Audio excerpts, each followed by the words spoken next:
Iran என்னப்பா இது அநியாயமா இருக்கு, முதல்ல எங்க பணத்தை திருப்பி கொடுங்கன்னு $24 பில்லியன் பணத்துக்காக மல்லு கட்டிட்டு இருக்காங்க.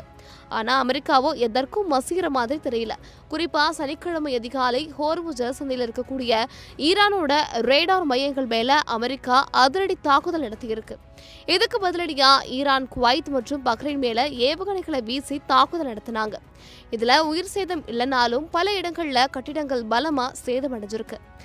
நீ தாக்கிக்கிட்டே இரு, ஆனா அந்த சேதத்துக்கான பணத்தை உன்னோட அக்கௌண்ட்ல இருந்தே நாங்க எடுத்துப்போன்னு அமெரிக்கா இப்போ இன்டைரக்டா ஒரு மெசேஜ் சொல்லியிருக்கு. போர் நிறுத்த பேச்சுவார்த்தைகள் ஒரு பக்கம் நடந்தாலும் ஈரானோட காசை வச்சு வளைகுடா நாடுகளை திருப்திப்படுத்துற அமெரிக்காவோட இந்த திட்டம் ஒரு சம மாஸ்டர் பிளான் தான். ஈரான் இதையெல்லாம் பார்த்துட்டு சும்மா இருக்குமா, இல்ல என் பணம் போச்சேன்னு கம்முன்னு உட்கார்ந்துருக்குமான்னு தெரியல. ஆனா ஒண்ணு மட்டும் தெளிவா தெரியுது, அமெரிக்கா இப்போ ஈரானோட பொருளாதாரத்தோட வேர்லயே கை வச்சிருக்கு.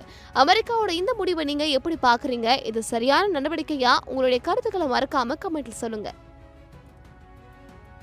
அமெரிக்காவோட ராஜதந்திரம் எப்பவுமே ஒரு படி மேலதான் இருக்கும். இப்போ அமெரிக்கா போட போற ஒரு பிளானை கேட்டீங்கன்னா, என்னடா இது மத்தவங்க காசை வச்சு மஜா பண்றாங்களே அப்படின்னு தான் நீங்க யோசிப்பீங்க.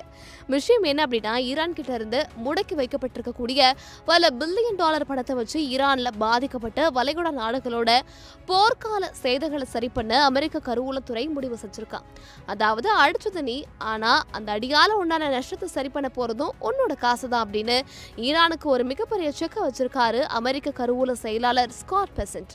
கடந்த பிப்ரவரி மாசத்துல இருந்து ஈரான் நடத்திய ட்ரோன் மற்றும் ஏவுகணை தாக்குதல்களால Saudi Arabia, UAE, Kuwait, Bahrain, Qatar மற்றும் ஓமன் ஆகிய நாடுகள்ல ஏகப்பட்ட கட்டிடங்களும் கட்டமைப்பு வசதிகளும் சேதமடைந்திருக்கு. இப்போ இந்த சேதங்களை சரி பண்றதுக்கு எவ்வளவு செலவாகும்னு ஒரு லிஸ்ட் எடுங்கன்னு அமெரிக்கா இந்த வளைகுடா நாடுகள் கிட்ட சொல்லியிருக்காங்க. அது மட்டும் இல்லாம வெளிநாட்டு வங்கிகள்ல முடங்கி கிடக்கக்கூடிய ஈரானோட பணத்தை மட்டும் இல்லாம அவங்களுடைய ஆயில் டேங்கர் கப்பல்களை கூட இந்த நஷ்ட ஈடுக்காக பயன்படுத்திக்கலாம்னு அமெரிக்கா தீவிரமா யோசிச்சுட்டு வராங்க. இதை கேள்விப்பட்ட